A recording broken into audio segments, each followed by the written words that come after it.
원장님 감명하게 국산 임플란트와 외제 임플란트의 가장 큰 차이점이 뭔가요? 너 차 좋아하니까 알 거 아니야. 벤츠랑 현대차 정도? 그러니까 품질도 조금 낮고 감성면이 훨씬 더 낮고 근데 가격 차이가 좀 많이 나지. 근데 현대차가 속도가 안 나거나 그렇진 않잖아. 결국 사고가 나거나 문제 생기는 거는 운전자가 더 중요하거든. 즉 운전자라고 하면 이제 시술하는 닥터가 더 제일 중요하고 차이는 크게 차이가 없어. 품질에는. 요즘에는 사람들이 국산 물어보는 것보다는 을 더 선호하는 경우도 있는데 또 장단점이 또 있어서 내가 보기에는 그 시술하는 사람이 훨씬 더 중요하다 이렇게 생각을 하지 그 제품 자체는 별로 의미가 별로 없고 그런데 임플란트 종류 중에서 디자인에 관련된 게 있는데 ITI 타입은 어디에 쓰고 아스트라 타입은 어디에 쓰고 왜 장단점이 뭔지를 정확하게 구분해서 쓰면 훨씬 더 나은 치과 생각하기 때문에 우리 치과 자랑으로 얘기를 하면 우리는 어금니 쪽, 구치 쪽에서는 ITI 타입 얘는 뼈가 별로 안 녹아서 10년, 20년이 돼도 똑같은 모습으로 남아있으니까 훨씬 더 유리한 것 같고 단지 얘가 앞니 쪽에서 뽑을 때는 이 앞니 쪽에서 시술할 때는 모양이 안 이뻐져서 모양을 이쁘게 하기 위해서는 브랜덴마크 타입보다 좀 진보됐다고 말을 하는 아스트라 타입을 앞니 쪽에 쓰지. 국산보다 외제로 한다고 하면 소비자가 더 신뢰를 하는 경향도 있으신가요? 내가 만약 임플란트 치료를 받는다 그러면 나 같으면은 외제 했으면 좋겠는데 가격이 두세 배 정도 더 줘야 되니까 좀 부담이 되지. 품질면에서 조금 더 나아. 그러면 시술 잘하는 사람을 찾아가는 게 더 중요하다고 생각해서 내 입장이라면 외제는 큰 의미가 없고 무조건 더 시술하는 사람 훨씬 더 중요한 의미가 있지. 다른 치과에서 외제를 쓴다 그러면 금액이 더 올라가요? 당연하지. 우리가 임플란트를 심으면 이렇게 뼛속에 이렇게 집어넣잖아. 그러다가 이게 안 맞아지는 경우가 있거든. 뭔가가 같은 드릴링을 해서 이렇게 구멍을 팠는데도 안 맞아져. 어떤 경우에는 뼈가 단단해서 억수로 열심히 파는 경우도 있고 어떤 경우에는 뼈가 너무 물렁물렁해서 계속 압착해서 있는 경우도 있고 여러 번 있는데 임플란트 집어넣었다가 이게 흔들려서 뭐가 마음에 안 들어서 이게 바꾸게 되면 외제는 교환이야.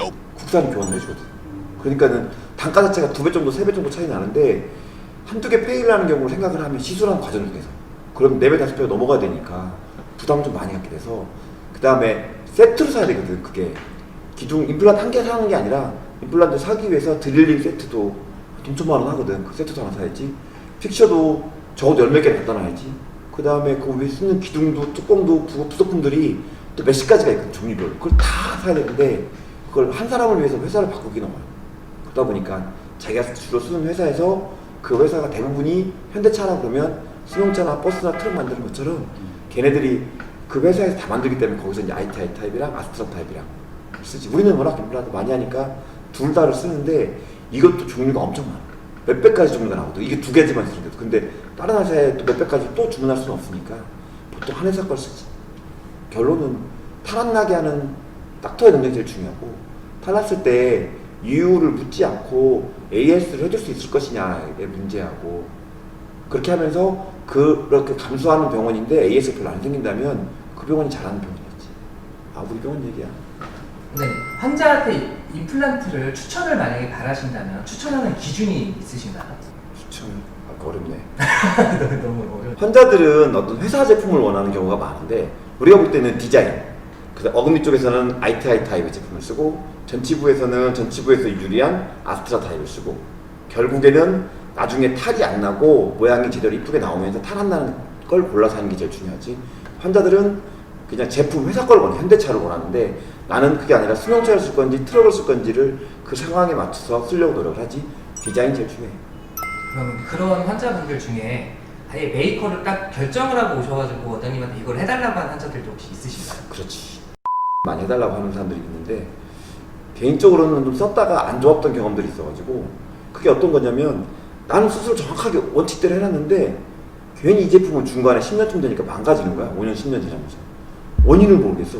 그런 것을 보이면서 안 쓰게 됐어. 또 하나는 제품 회사 걸 아예 안 쓰게 되면 그 패키지로 구매하는 여러 가지 전후 물건들을 다 한꺼번에 안 사게 되기 때문에 그 한 사람을 위해서 다시 오스템을 사오기도 어렵고 나중에 10년, 20년 뒤에 문제 생기기 시작하면 뻔히 아는데 또 들어갔다가 내가 그걸 무료로 다시 AS 해주긴 그러니까 탈이 안 나는 다른 제품 찾아서 쓰고 있어 지금. 자, 원장님 임플란트 가격에 대해서 하나 제가 여쭤보고 싶은 게 있는데 광고가 각 치과마다 너무 많은 광고가 이루어지다 보니까 서울에서 제가 66 임플란트 뭐 77 임플란트 이렇게 임플란트 가격을 굉장히 많이 내린 병원을 많이 봤거든요. 그거에 대해서 좀 어떻게 생각하세요? 그건 사실 나는 최근에 인터넷에 49만 원짜리도 봤어. 말도 안 되지. 인건비가 안 나오는 거지. 그러면 임플란트는 49만 원일 텐데 아마도 가면 다른 부가적으로 붙는 뼈이식이 어떻고 보철 종류가 어떻게 되고 뭘 어떻게 되고 이에 따라 가격이 계속 바뀔 거야. 총액이 중요하지 않겠어? 가격은 임플란트 한 개의 가격이 아니라 거기 부위에 임플란트를 할 때 총액이 싸면서 튼튼하게 해줄 것인지 AS는 잘 될 건지 그런 신뢰감을 주는 경우를 찾는 게 중요하지. 일단 무조건 가격 싼 것보다는 그 부위에 임플란트를 할 때에 들어가는 총액을 여러 군데에서 견적을 받아보고 그러면서 탈 안 나게 해줄 것 같은 신뢰감 갖는 병원을 찾는 게 맞을 것 같아.